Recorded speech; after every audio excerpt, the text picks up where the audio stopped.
My eyes open slowly, the piercing ray of light shining in my eyes like looking into the sun. I see a dark, shadowy figure standing over me. It's the outline of a woman. Her presence is so warm and calming, like a summer grass blowing in the wind. She's reaching out to me and giggling. What is this feeling? This feeling of memory. I stretched out my hand quickly, begging to be brought away from this nightmare into her comforting arms. My vision blurs and I feel myself swaying back and forth, finally settling. I wake up viciously with my heart pounding and stretching my hand out, trying to reach for her. But I'm given the reality.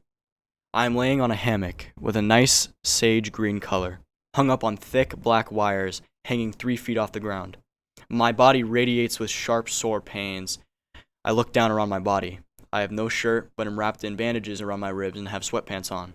I see the man from last night sitting in a chair in front of me with his elbow on his knee.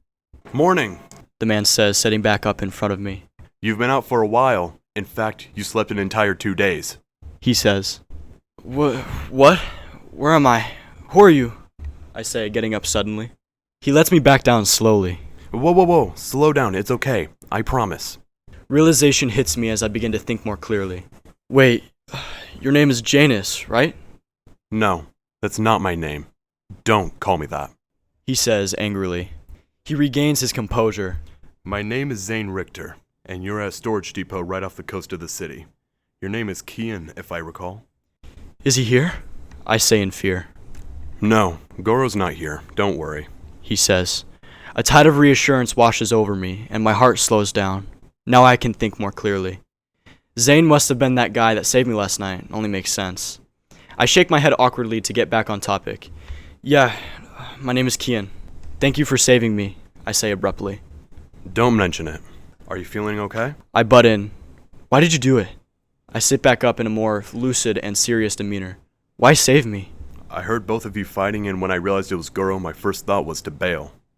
He puts his hand on his lap. But then I saw you. You survived a barrage of hits from Goro. I've never seen that before. It was intriguing. I realized from before he said his name too, and needed to know. Wait, how do you know him? And how do you have powers too? I used to work with him. I look at him skeptically. Work? Oh, sorry. I forgot you don't know anything. Before I explain everything, I need to make sure you are 100% sure you want to hear the whole truth. He says. Absolutely. Okay then. This might take a while. Where to begin? Zane puts his hand on his chin, looking upwards. Okay, I got it. Goro and I used to work together in a group. They use people with a lot of resonance to help complete missions for a much greater goal. Resonance? I ask. Resonance fuels our powers. He responds. Our? I query. People like Goro and me, we have unique abilities. That's another thing called a fin. I interject. Wait. So what does all of that have to do with me? Or Goro? Or you? You were seen by Goro, meaning your target. The higher-ups of the agency make sure to keep everything on the DL. They like to hide in plain sight, blend in, but don't be mistaken. They will come after you, no doubt about it. But I don't want you to worry about that right now. We'll discuss that stuff later. Zane stares at me insistently. Any other questions? So, this resonance thing, is it something you're born with? I ask. Zane sinks in his chair. Yes, but I don't know much about it. All I know is that it's been around for generations. Don't know where it comes from or came from. You're born with it and can possibly manifest more throughout time, but it varies. In fact, there are 7 bloodlines still living today that are notorious for having large amounts of resonance in the children born into those families. But, for the time being, that's not important, so I'll just leave it at that for now. Zane says. Zane sits back up in his chair. Well, I think you get the gist of it all. There's something more important I need to tell you. His face takes a more serious expression. The agency at this point has probably scrubbed you from everything. Government files, school files, birth certificates, and anything and everything that is ever associated with Kian. He gestures his hand in a way to ask for my last name. Noble, I add. Noble, okay. Nevertheless, my point is that you don't exist anymore. Zane says. When it comes to interacting with your family or friends, you can forget about that. More likely than not, they will kill anyone you try to interact with if you try asking for help. Not to mention, they will probably wiretap everyone that knows you anyways. They'll really do that, huh? I say monotonically. You're not upset about that? Zane inquires. I begin to move my legs hanging from the hammock. No, not really. Also, I'm sorry about what happened to your friend. He didn't deserve that. Zane says empathetically. I know. I respond softly. Zane put his hand on my shoulder. I put a lot on you fast, so I'll let you have time to process it. I'm gonna go for a bit. If you need anything, call me on this phone. He hands me a phone and a protective case. Sure thing, I say. And again, thanks for saving me, I remark. Zane nods. Anything else you still need from me? I look around to notice I'm still near naked, nothing but in these sweatpants with bandages all over me, but no cuts or bruises anywhere. Could I get some clothes? I ask. His face lights up again as he's about to turn. Oh yeah, there are some clothes for you in that locker over there. He gestures. Go warm yourself up. I don't want you freezing yourself. He proceeds to toss me a wad of cash wrapped in a rubber band with $100 bills. Must have been more than $1,000. You sure I can use this? This is a lot of money. After what you just went through, you deserve a break. Go treat yourself. You earned it. Zane says. I hesitated. Are you sure he won't find me? I have a hunch he won't be after you for a while. Just trust me. You'll be fine. I'll talk to you later about something. Zane says with a slight smile. I look at him skeptically, but he tells me it's okay. He gets up, opens another portal, and quickly leaves.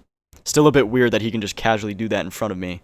All of this. These things are just so hard to grasp, I just don't know what to think of it. Not much to think about, I guess. Zane laid it out pretty flat for me. It's only until now that I realize how hungry I really am. I really need some food.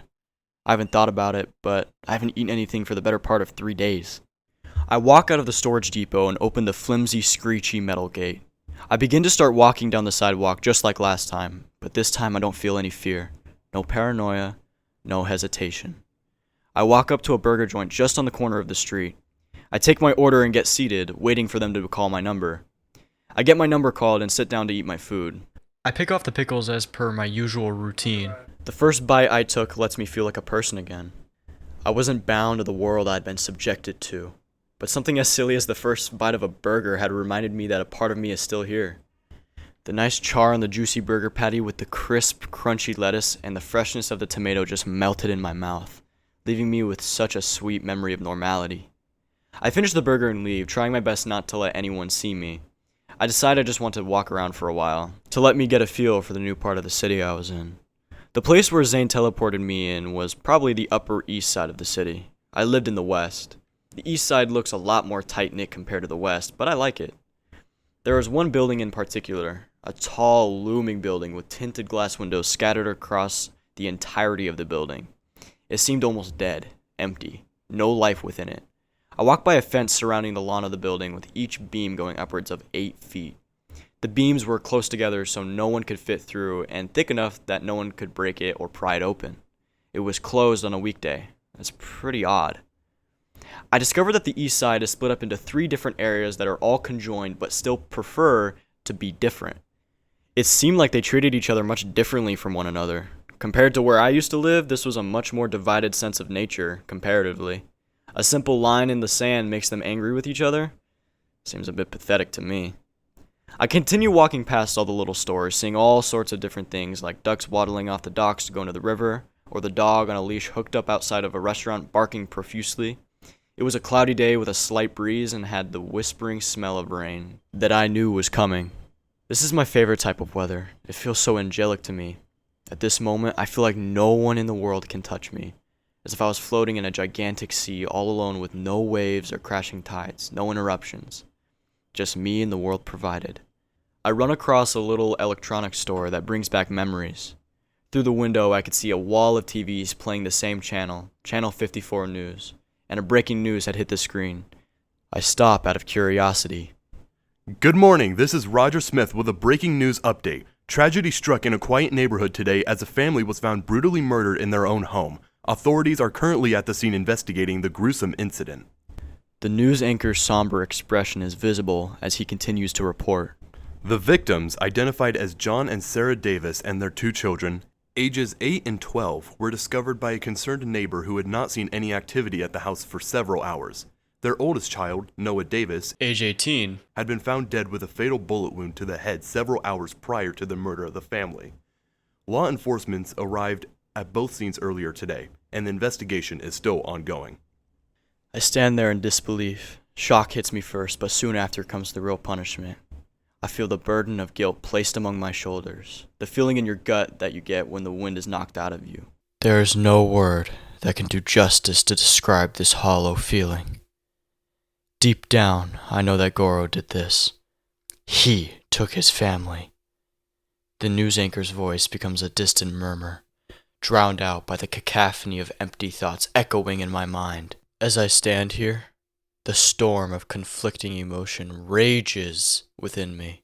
Grief, anger, sadness, and an overwhelming sense of helplessness. The city, once full of promise for a new beginning, now seems to mock me with its indifference to my pain. In this moment, I feel adrift in the sea of emotions before, but now each wave threatens to pull me under. In the midst of the gloom, a sarcastic voice whispers in my mind, a distant echo of the old me. Well, Kian, you've officially hit rock bottom. I can't help but chuckle bitterly at the absurdity of it all. The agency erased me from existence. Noah's family paid the price, and I'm left to navigate a world that doesn't recognize my existence. I shake my head, a weary smile playing on my lips. Who knew becoming a nobody could be this eventful? I can't help but find it ironic, grappling with the news of Noah's family tragedy. The rain has finally subsided. The city streets shimmer, reflecting the dull glow of streetlights on the wet pavement. I find myself in a dimly lit alley, seeking solace in the shadows away from the prying eyes of the city. Leaning against a brick wall, I let out a sigh that carries the weight of the world. The dampness of the cold, concrete ground seeps through the fabric of my baggy jeans. But the chill outside is nothing compared to the icy turmoil within. My thoughts circle back to that fateful moment when the news anchor's voice shattered the illusion of a fresh start. Noah's family, innocent lives, have been torn apart, and I can't shake the feeling that I played a part in their tragic demise. I clench my fists. The agency, the experiments, this entirely new world, it all seems like a cruel joke. Some kind of power I never asked for, a connection to an agency that erased my existence, and now, the blood of Noah's family staining my conscience. In the midst of this internal storm, a faceless figure from the agency emerges in my mind. A puppeteer orchestrating a grand scheme, using unsuspecting pawns like Noah and me. There's something more to this, bigger than both me and Zane. I just need to figure out what. The question of morality hangs in the air, and I'm forced to confront the harsh reality that my actions, or lack thereof, have consequences beyond my understanding. I stare at my hands, fingers tracing the faint outlines of scars. These are the hands that absorb the shockwaves of Goro's attacks, the same hands that hold the burden of tragedy. The alley provides a momentary sanctuary, a cocoon of my contemplation. My mind sifts through the choices I've made, the paths I've walked, and the people who have paid the price. A moral crossroads looms ahead, and I know I can't remain passive any longer. The elevator doors slid open, and the face leering out was oozing with bitterness. Goro strides out of the elevator, each step a deliberate swipe across the floor. He arrives in a room, going across several feet wide, with a huge window spanning the entire wall at the back. Goro stops, leaving some distance between himself and the desk in front of him with a man in a tall, looming chair. The man has slicked back black hair with silver stripes on his sides. He's wearing a black blazer over a gray button-up with a red tie, the redness radiating with its vibrant, primal color. His hands rest on his desk folded together. Several silver and gold rings reflect the light casting over their eerie selves. His gray-colored eyes were unbreakable just like solid steel, his gaze never wavering. He lifted a hand up to scratch his square chin on his gray stubble spanning across his face. "Why'd you call me in, Kreed?" Goro said begrudgingly. Kreed, with a looming voice, spoke. You know why. It's not my fault. I would have beaten him, you know. Goro shrugged. He left like a pussy. Him leaving isn't the issue. What I'm upset about is the fact you couldn't kill the kid. I saw the footage before we scrubbed it. He survived a barrage of blows from you. How exactly would you explain that, Goro? Kreed says sarcastically. I don't know. Goro looked angrily at the floor. But I know who helped the kid. Who was it? Kreed asked. Goro looked up with slight disappointment. It was Janus. He helped the kid. Kreed fixed his posture. So he really is alive. Goro nodded softly. Yeah, he is. And he was able to beat you? Kreed asked. Yeah, right. Goro said scoffingly. Kreed sneered at him with a cold look. Regardless of the fact they got away, what was up with the kid? I find it almost impossible to believe that he was able to survive you like that. I haven't seen you confused like that in a long time. I have no idea. When I tried to disintegrate him and would try to shift all the cells, they didn't give a damn. When I was close to him, he had nothing. Goro said, a hint of uncertainty in his voice. He had no resonance. Kreed paused, studying Goro. Impossible. Even a normal human has some resonance. Goro glanced away, avoiding Kreed's gaze. Yeah, well, this one didn't. Kreed seemed unsatisfied, but moved on. He stood up and walked slowly to Goro, with no words, merely just a firm pace getting a few feet away from him. Do you think I'm stupid? Goro stood there with a barren expression painted over him. He sat there, riveting his words. Why did you kill the boy's family? Kreed asked. I needed to. His family would have searched for him. And did you give them any tracks to trace? Any leads to follow if you hadn't killed them? Kreed countered. Goro shook his head slowly. Disappointing. Kreed said calmly. Well, Goro, in light of everything you told me, this has finalized my decision. What decision? Goro asked. I'm taking you off this job. Don't go after the kid again. Kreed said. Furiously, Goro responded. What? You can't do that! I need to catch this kid, me, not anyone else! Kreed spoke bitterly. You think I'm going to let you take care of the job after what you did? Your recklessness could have cost us everything. Goro stormed away with his hands in his pockets. As he walked away, his confident facade cracked for a moment, revealing a fleeting glimpse of vulnerability in his eyes. He looked back bitterly. Call me when you realize you messed up. Then we'll see who's really wrong. I make my way back down to the storage depot. After hearing that news, I just needed to distract myself with something. I walk past through the same screechy metal gate and go up the little pathway on the side of the unit to get inside. There, I see Zane with his feet up on a crate while sitting in his chair. I didn't notice before, but there are a few pieces of equipment perched on a desk in the far corner of the room. I close the door and it echoes across the room as I ask, "What's all this equipment for?" Zane sits up. Oh, all of this? He gestures. This stuff is for later. I wanted to talk to you about this since you left. I figured you could use some fresh air before I ask. What is it? Zane must have noticed my gloominess and started to fixate on my posture and face. You okay? Yeah, I'm fine. I'm good, I say with fake confidence. Alright then. Knowing everything you do about this situation now, I see two choices you can make. One, say the word and I'll portal you anywhere in the world. Halfway across the globe even. I'm giving you the chance to choose for yourself. You can leave all this behind. Let all of it go. I stare at him wondering what the next choice was. Or two, let me train you. Let me help you be able to get out of this mess. I can help you survive, but there's a catch. I will keep you alive only under the conditions in which you help me get what I want. Zane adds. What do you want? I ask. I want to stop the agency. I want to take them down for good. You alone get to decide the path you wish to walk. Zane says, his stoicness standing strong. I will warn you though, if you so choose to leave, it is likely they will try to hunt you down. Then again, helping me may also get you killed. I remain silent, absorbing all of the information. I could walk away and be free, but could be caught, then killed. Or I could join Zane and let him train me to fight against the agency, but also die. Both options have the possibility of getting me killed. What should I do? No, I don't need to ask that.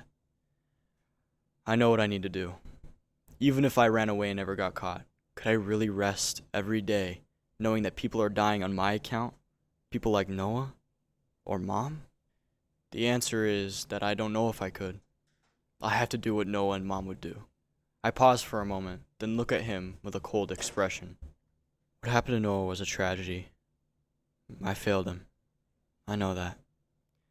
Because of that, I refuse to let anyone suffer the same fate. My seriousness seeping. I'll help you, Zane. We'll take the agency down. We'll do it together.